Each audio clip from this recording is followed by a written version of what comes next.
दोस्तों, अगर आप भी विराट कोहली को एक महान खिलाड़ी मानते हैं, उनके फैन हैं, तो हमारी इस वीडियो को दिल से एक लाइक जरूर कीजिएगा। दोस्तों, बेंगलोर ने गुजरात को किसी चींटी की तरह मसल कर रख दिया। तो बेंगलोर की धमाकेदार जीत के बाद तो सानिया मिर्जा भी जमकर जश्न मनाती नजर आई। और अब तो न केवल उन्होंने बेंगलोर की विक्ट्री को सेलिब्रेट किया, बल्कि विराट को जीत का हीरो बताते हुए उनके IPL 2024 के चैंपियन बनने की भविष्यवाणी तक कर डाली है। तो आखिर ऐसा कौन सा हैरत अंगेज बयान दिया सानिया मिर्जा ने जो बेंगलोर के फैंस को खूब पसंद आया? उनका बयान उनके मुंह से हम आपको सुनाएंगे ही, लेकिन उससे पहले आपको क्या लगता है कि बेंगलोर क्या अभी भी प्लेऑफ में क्वालिफाई कर पाएगी? अपनी कीमती राय नीचे कमेंट बॉक्स में जरूर बताएं। दोस्तों, बेंगलोर और गुजरात के बीच एक ऐसा कांटे का मुकाबला खेला गया जिसमें बेंगलोर बड़ी मुश्किल से अपनी नाक बचा पाई। जी हां, चिन्ना स्वामी जैसे स्टेडियम में बेंगलोर के गेंदबाजों ने लाजवाब काम तो किया। उन्होंने गुजरात जैसे सितारों से सजी टीम को केवल 147 रनों पर ढेर कर दिया। इसका पीछा करते हुए बेंगलोर की तरफ से डुप्लेसी और विराट कोहली ने उन्हें 92 रनों की ओपनिंग पार्टनरशिप भी कराई थी। लेकिन फिर मैच का पासा ऐसा पलटा, गुजरात ने ऐसी ऐतिहासिक वापसी की कि एक के बाद एक उनके 6 बल्लेबाज ढेर कर दिए। 92 रन पर बिना कोई विकेट के नुकसान से 117 रन पर बेंगलोर 6 बल्लेबाज गंवा चुकी थी। मुकाबला कांटे का हो चुका था, या कहें जीते हुए मुकाबले में बेंगलोर हार के बेहद करीब पहुंच चुकी थी, क्योंकि भले ही उनके गेंदबाजों ने इतना कमाल का काम किया हो, लेकिन उनके बल्लेबाज उनकी नाक काटने पर तुले हुए थे। विराट कोहली 42, डुप्लेसी 64 उनके हाईएस्ट स्कोरर रहे, लेकिन उसके बाद तो वेल जैक्स एक पाटीदार 2, मैक्सवेल 4 और ग्रीन केवल 1 रन बनाकर पवेलियन लौट गए। ऐसा लगा कि बेंगलोर कहीं यहां से हार न जाए, लेकिन शायद बेंगलोर फैंस की दुआएं काम आ गईं, या फिर दिनेश कार्तिक की दोबारा जान वापस आ गई और उन्होंने बेंगलोर को हराने नहीं दिया। उन्होंने केवल 12 गेंद पर 21 रन ठोक डाले और गुजरात के जबड़े से जीत को छीनकर बेंगलोर की नैया पार लगाते हुए एक नामुमकिन सा काम कर दिया। और बेंगलोर की नाक कटने से भी उन्होंने बचा ली, जिसकी बदौलत एक बार फिर बेंगलोर फैंस को जश्न मनाने का मौका मिला। आखिर हो भी क्यों ना, यही जीत बेंगलोर के लिए बेहद यादगार थी, क्योंकि ये जीत के साथ ही बेंगलोर की प्लेऑफ की उम्मीदें जिंदा हुई हैं। उन्होंने पॉइंट्स टेबल में 7वें आसमान पर कब्जा जमाया और अब तो शायद बेंगलोर किस्मत के भरोसे प्लेऑफ भी पहुंच जाए। ऐसे में जश्न मनाना तो बनता है। यहाँ तक कि अब टेनिस स्टार सानिया मिर्जा भी बेंगलोर की जीत के बाद बेहद खुश नजर आई। उनका बयान तो देखने लायक था। जी हाँ दोस्तों, बेंगलोर की जीत को सेलिब्रेट करते हुए उन्होंने कहा, सच कहूँ तो एक समय मेरी सांसें हलक में फंस गई थी, क्योंकि बेंगलोर ऐसी ही टीम है, वो जीते हुए मैच भी हार जाती है। मुझे लगा था कहीं गुजरात जीत ना जाए, लेकिन हम सबकी दुआएं और प्रार्थनाएं काम आ गई। बेंगलोर हारी नहीं और हमने अपने ट्रोलर्स की बोलती बंद कर दी है। ये जीत सबसे खास थी, क्योंकि अब हम प्लेऑफ में भी पहुंच सकते हैं। विराट कोहली और डुप्लेसी की घातक बल्लेबाजी की बदौलत विराट तो जीत के हीरो रहे हैं, इसमें कोई शक नहीं, पर कहीं ना कहीं गेंदबाजों को इसका श्रेय दिया जाना चाहिए, क्योंकि वही हमारी कमजोर कड़ी है। और आज उन्होंने जिस तरीके से बॉलिंग की, यदि वैसे ही पूरे सीजन में करते रहे तो मुझे लगता है हम IPL 2024 भी अपनी मुट्ठी में कर लेंगे। ऑल द बेस्ट RCB, हम आप सबके साथ हैं, हार मत मानिए। तो दोस्तों, देखा आपने कैसे सानिया मिर्जा तो अभी से बेंगलोर के IPL चैंपियन बनने के सुनहरे सपने सजाने लगी है।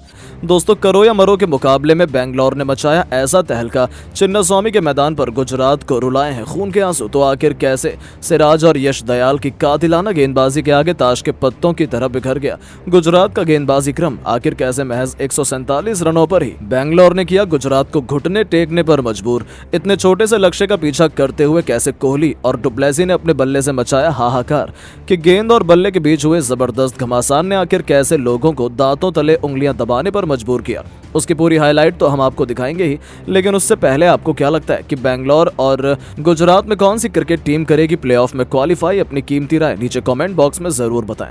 दोस्तों, IPL 2024 के 52वें और सबसे एक्साइटिंग मुकाबले के लिए बेंगलोर के चिन्नास्वामी स्टेडियम में किंग कोहली की बेंगलोर के सामने थी टीम इंडिया के शहजादे गिल की गुजरात टाइटंस की क्रिकेट टीम।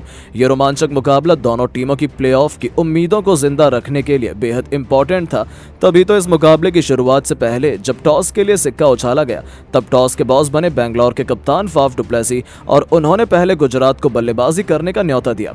गुजरात के लिए एक बार फिर अपनी टीम को कातिलाना शुरुआत दिलाने के इरादे से कप्तान शुभमन गिल के साथ रिद्धिमान साहा की खतरनाक जोड़ी मैदान में उतरी थी।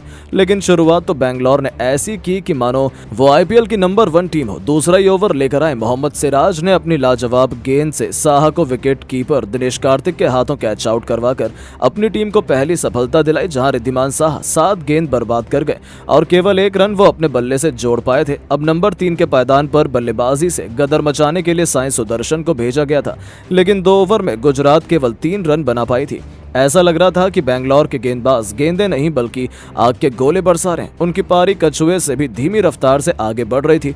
ऐसा लग रहा था T20 के घमासान में हमें टेस्ट क्रिकेट का रोमांच देखने को मिल रहा था। लेकिन ये तो तूफान के पहले की शांति थी।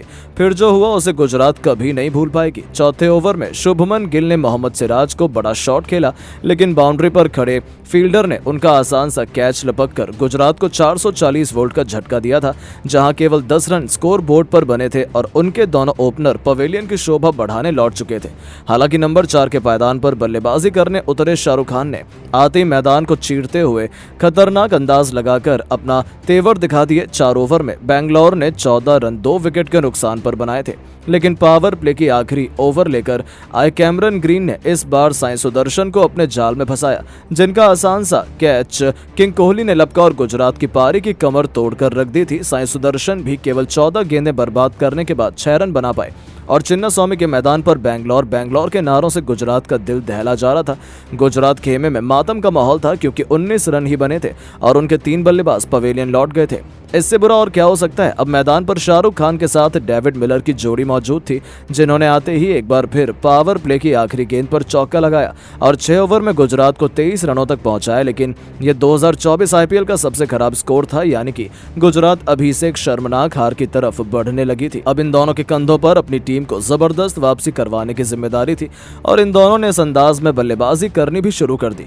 9 ओवर में उन्होंने गुजरात को 50 रनों के पार पहुंचाया। उनके बीच एक अच्छी पार्टनरशिप बनपने लगी थी। डेविड मिलर तो सीधा चौके छक्कों से डील कर रहे थे। उन दोनों ने देखते ही देखते 61 रनों की पार्टनरशिप को भी अंजाम दिया। दोनों खिलाड़ी अपने अपने अर्धशतक की तरफ बढ़ रहे थे, लेकिन तभी मैच में एक बार फिर आता है ट्विस्ट। इस बार कंठ शर्मा ने अपनी फिरकी के जाल में खतरनाक लग रहे डेविड मिलर को आउट कर अपनी टीम को एक और सफलता दिलाई, जहां मिलर 20 गेंद पर 3 चौके 2 तूफानी छक्कों की बदौलत 30 रन बनाकर पवेलियन लौटे। तो वहीं उनके आउट होने के बाद शाहरुख खान भी किंग कोहली के रॉकेट थ्रो को आगे टिक नहीं पाए। विराट ने उन्हें रनआउट पर गुजरात की आधी पारी को समेटा, जहां शाहरुख भी 24 गेंद पर 5 चौके और 1 छक्के की बदौलत केवल 37 रन बना पाए और 87 रनों पर गुजरात ने अपने 5 बल्लेबाज रोक दिए थे। अब मैदान पर राहुल तेवतिया के साथ रशीद खान की जोड़ी मौजूद थी। इन दोनों खिलाड़ियों ने बेहतरीन बल्लेबाजी करते हुए 15 ओवर में गुजरात को 102 रनों तक पहुंचाया। उसके बाद भी उनकी तूफानी बल्लेबाजी जारी रही। 16 ओवर में करण शर्मा की बेरहमी से पिटाई करते हुए राहुल तेवतिया ने एक के बाद एक 3 खतरनाक चौकों की हैट्रिक के साथ साथ एक खतरनाक छक्का भी लगाया। इस ओवर में उन्होंने कुल 19 रन बटोर डाले तो 17वें ओवर में राशिद खान को भी आड़े हाथों लेते हुए एक के बाद एक 2 खतरनाक चौके लगाए। हालांकि दोस्तों, विकेटों के गिरने का सिलसिला थमा नहीं। 18वें ओवर में यश दयाल ने राशिद खान को क्लीन बोल्ड कर गुजरात को 6वां झटका दे दिया, जहां रशीद 14 गेंद पर 2 चौके और 1 छक्के की बदौलत 18 रन बनाकर आउट हुए। तो ओवर की आखिरी गेंद पर उन्होंने राहुल तेवतिया को भी आउट कर गुजरात को लगभग समेट दिया था, जहां तेवतिया 21 गेंद पर 5 चौके और 1 छक्के की बदौलत केवल 35 रन बना पाए। लेकिन विजय शंकर ने इम्पैक्ट प्लेयर के तौर पर अंत में आते ही एक के बाद एक 2 खतरनाक चौके जरूर लगाए। लेकिन 20वां ओवर लेकर आए व्यस्क ने पहली गेंद पर मानो सुथर, दूसरी गेंद पर मोहित शर्मा और तीसरी गेंद पर विजय शंकर को वापस भेजकर गुजरात को केवल 147 रनों पर ही ऑल आउट कर दिया, जहां बेंगलोर के लिए सिराज दयाल और व्यस्क ने सबसे अधिक 2-2 सफलताएं हासिल की। बेंगलोर के सामने 148 रनों का आसान सा लक्ष्य था, जिसका पीछा करना उनके लिए ज्यादा मुश्किल नहीं होना चाहिए था। बेंगलोर के लिए विराट कोहली के साथ कप्तान फाफ डु प्लेसिस की खतरनाक जोड़ी मैदान में तबाही मचाने के इरादे से आई थी और आते ही पहला ओवर लेकर आए मोहित शर्मा को आड़े हाथों लेते हुए विराट ने एक नहीं बल्कि एक के बाद एक 2 ऐसे तूफानी छक्के लगाए, जिसने गुजरात की हार को तो अभी से सुनिश्चित कर दिया था। विराट का बल्ला रन नहीं बल्कि आग बरसा रहा था। उन्हें खतरनाक बल्लेबाजी करता देखकर तो डु प्लेसिस भी पीछे नहीं रहे। दूसरा ही ओवर लेकर आए जोशुआ लिटिल की बेरहमी से कुटाई करते हुए डु डुप्लेसी ने उनके स्वागत में एक के बाद एक पहले 2 खतरनाक चौके जड़े तो फिर तीसरी ही गेंद पर छक्के के लिए डिपॉजिट कर उन्होंने गुजरात के खेमे में तहलका मचा दिया था। गुजरात के गेंदबाज अभी से रहम की भीख मांगते हुए नजर आ रहे थे। यहाँ तक कि ओवर की आखिरी गेंद को भी उन्होंने चौके में तब्दील कर 2 ओवर में ही अपनी टीम को 34 रनों तक पहुंचा दिया था। अब तो केवल फॉर्मेलिटी शेष रह गई थी। यहाँ से गुजरात की जीत तो नामुमकिन ही मानी जा रही थी और भले ही यहाँ से गुजरात में वापसी करने की भरपूर कोशिश की, लेकिन बैंगलोर को हरा पाना उनके लिए नामुमकिन हो चुका था। और फिर जो हुआ उसने तो हर किसी को हैरत में डाल दिया। लेकिन दोस्तों, अब आपको क्या लगता है कि बैंगलोर क्या अभी भी आईपीएल 2024 के प्लेऑफ में क्वालिफाई कर पाएगी? आप किसे सपोर्ट कर रहे हैं? अपनी कीमती राय नीचे कमेंट बॉक्स में जरूर दें। दोस्तों, सिराज की रफ्तार है, कोहली की शानदार कप्तानी, कैमरन ग्रीन के तूफान और करण शर्मा के साथ के चलते गुजरात की टीम के परखच्चे उड़ा के रख दिए।